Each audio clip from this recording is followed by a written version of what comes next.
Hey guys, Blue Wizard here. So today, this is my first movie review. It's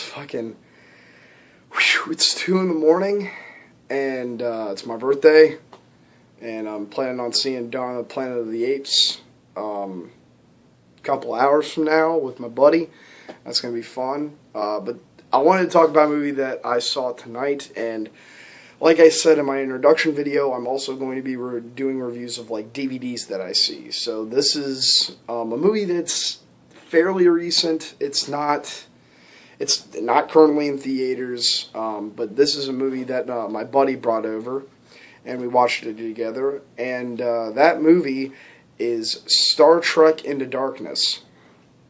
Now, I want to get this out there right now.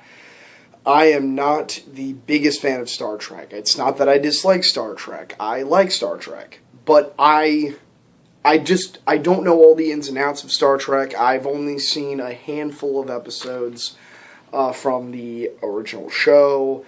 I've seen nothing from the other spin-offs. I've seen nothing of Next Gen. I've seen nothing of Voyager. I've seen nothing of Deep Space Nine, yada, yada, yada.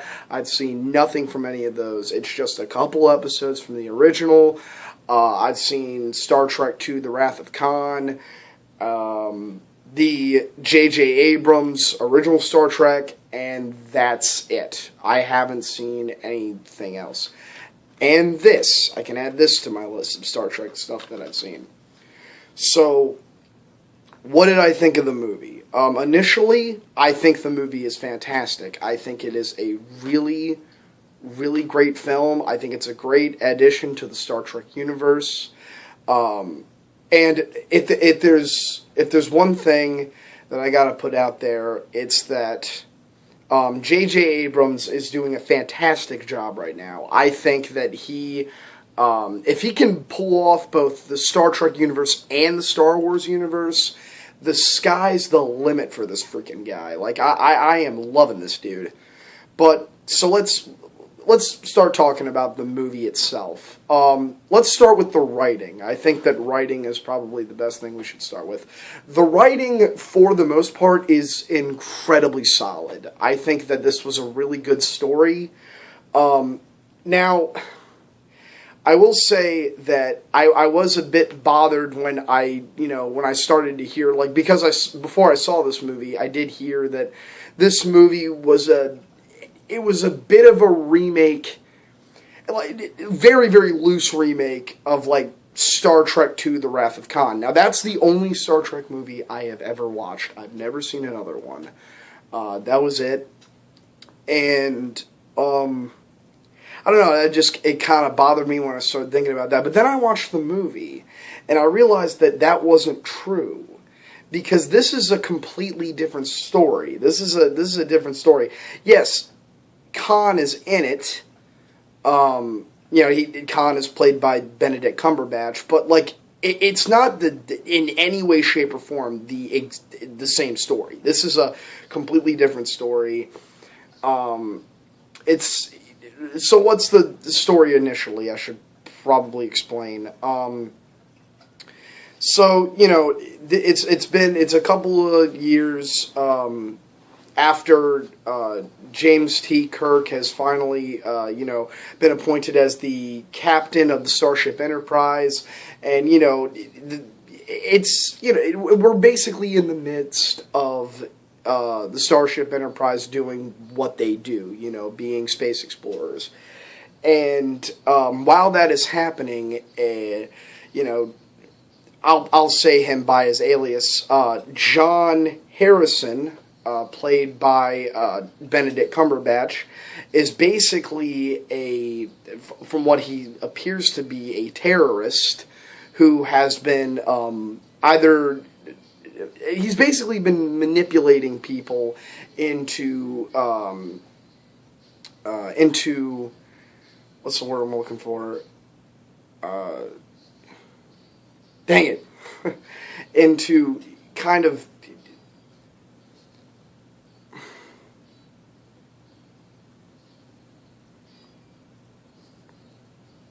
I don't know why, but my brain just froze.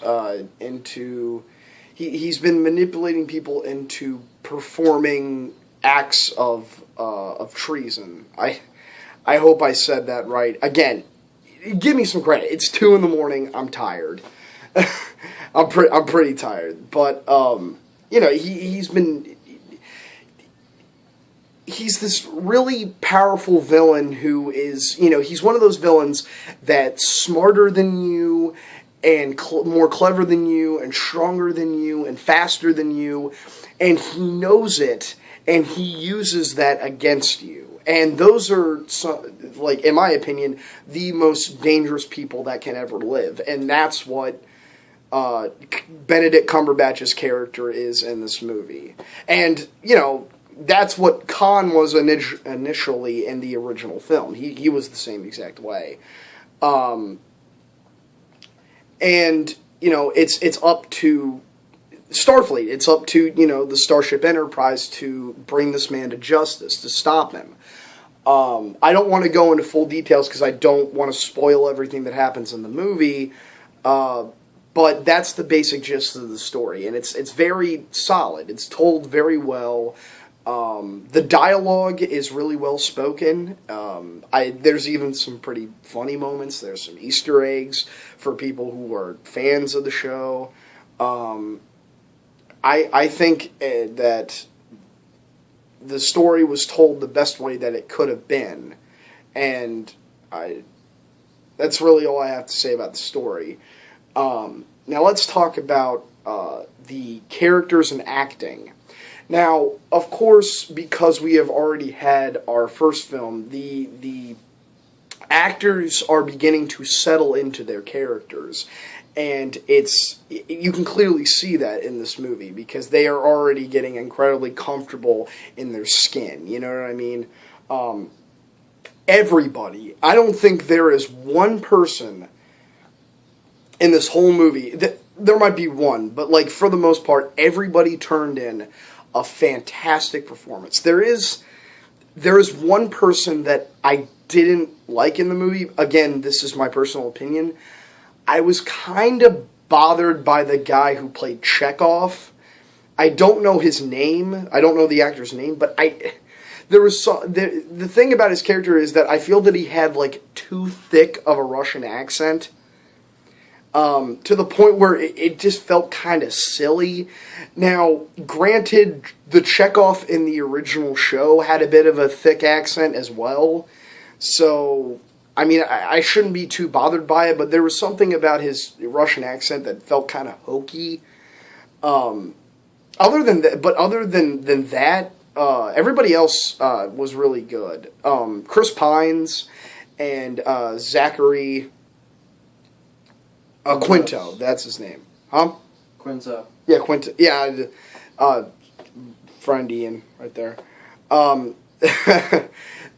Zachary Quinto, Zachary Quinto and Chris Pine, who played Captain Kirk and Mr. Spock, they, again, just like in the original film, they did a phenomenal job in this movie playing these characters.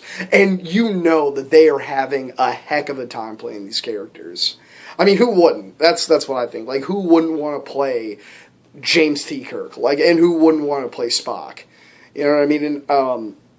And they put their heart and soul into these characters because you can see that these actors want to do these characters justice because these characters deserve the best, and they got it. They got the best, and that's all we can really ask for. That's all we really need. Now, let me get off of that and let me get on to things that are a bit lesser, because to me, writing and acting are really the two main components to every movie that I review. But now let's get to kind of the lower stuff. Let's get to special effects. The special effects in this movie. Now, granted, I did not see this in theaters. This was my first time watching it, and this is on DVD. But even from it being on DVD, and I didn't see it in theaters, didn't see it in 3D, the special effects are still fantastic. you can see that they put a lot of effort into it, and there was nothing in this movie to me that really looked fake. Everything looked very solid. It looked like space.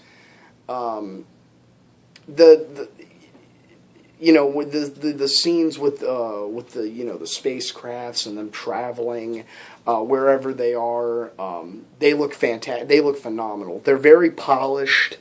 They look like people put real effort into how they look, and I think that that's really great.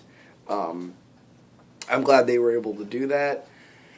And we also have lighting, which, all right, what I am thankful for this time around is that, thank goodness, there weren't as many lens flares in this movie than there were.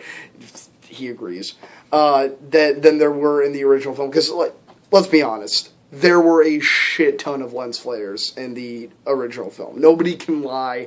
There's something about J.J. Abrams and lens flares. I think he has a fetish for them. I don't know. But this movie, it didn't have as many. They were still there. They didn't go anywhere, but they weren't as prominent as they were. And yes, I do consider that lighting. Whatever. You can say it's not lighting. You can make whatever debate you want, but I'm going to consider it lighting. Other than that, like, the movie itself, like, looks very clean. And I like movies like that. Like, it's got a very, like, 2001: A Space Odyssey. Like, the first film had the same thing. It's like that type of 2001: A Space Odyssey, like, polished cleanness that I really enjoy. And, I don't know, it's something about that, like, where everything's, like, kind of white and fluorescent. That's the word. That's the number one word that I would, or adjective that I would use for the production design in this movie, is it's fluorescent. It's very posh. I don't know how to particularly describe it, but it's very exquisite. It's very... It's very well made. I don't know how they did it, but they make it look really clean. And that's how I like my space travel. I like it clean. What is wrong with me? Again, 2 in the morning. Leave me alone. What else is there to say? I don't know if there's really anything else to say. I can say for a fact that there wasn't one moment that I was watching this movie and I was like, ugh, God, I really don't want to be watching this. There wasn't 1 minute. There was not 1 minute of non-enjoyment in this film. This film was a blast. Now, of course, I don't want to go into spoilers. Now, if along the way people want me to talk more in depth about the movie, you can